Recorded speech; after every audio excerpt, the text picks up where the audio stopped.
Aventura police investigating a deadly hit and run that happened over the weekend. The victim, a decorated veteran.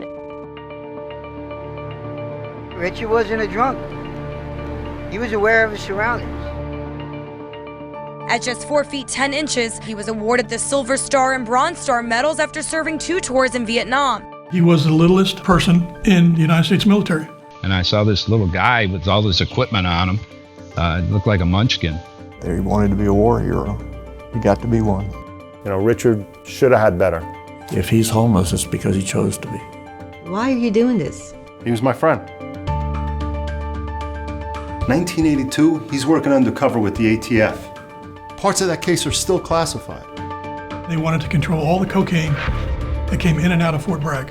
Richard's case was so big that even 2020 News covered the story. It's so hard to understand why our government seems to have been playing it loose and easy with some of the most lethal weapons in our military stockpile. And I really didn't press him for answers because honestly, I didn't want the answers.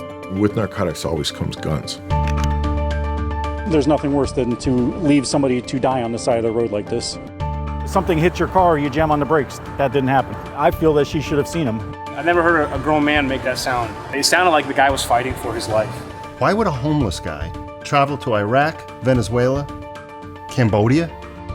Usually it involves merchandise of one kind or another. Richard might have gone back to the dark side too. I mean, I don't know. What could he have possibly done to have enemies like that?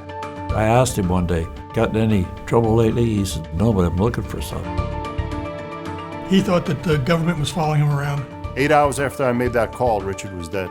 The more you look into this story, the weirder it gets. You have to be that type of risk-taking individual to be Richard. I don't know if he had short man syndrome or what, but he's one of those people that felt he had to be bigger than he was. He was really a hard ass.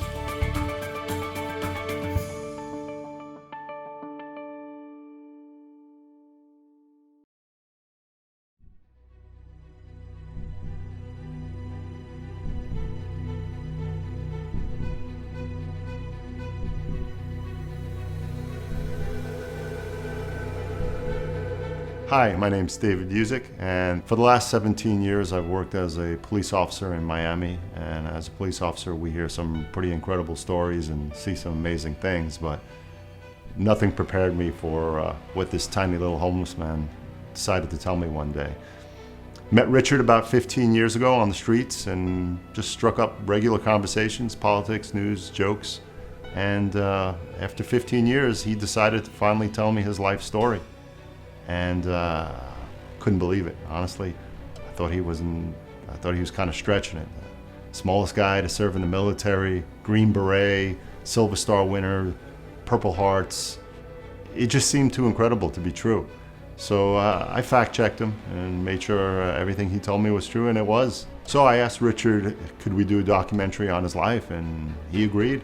And we were both really excited, and we'd meet every day, and we'd have lunch, and we'd talk about where were you this year and what did you do then, and we were really rolling well. And only a few weeks into it, I got the news that Richard was killed in a hit-and-run car accident. Richard's life is just filled with mysteries.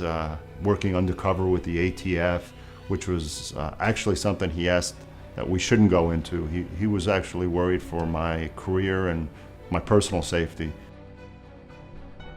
It's his life story, and he wasn't afraid, and I'm not going to be afraid. So wherever this investigation leads me is where I'm going to go.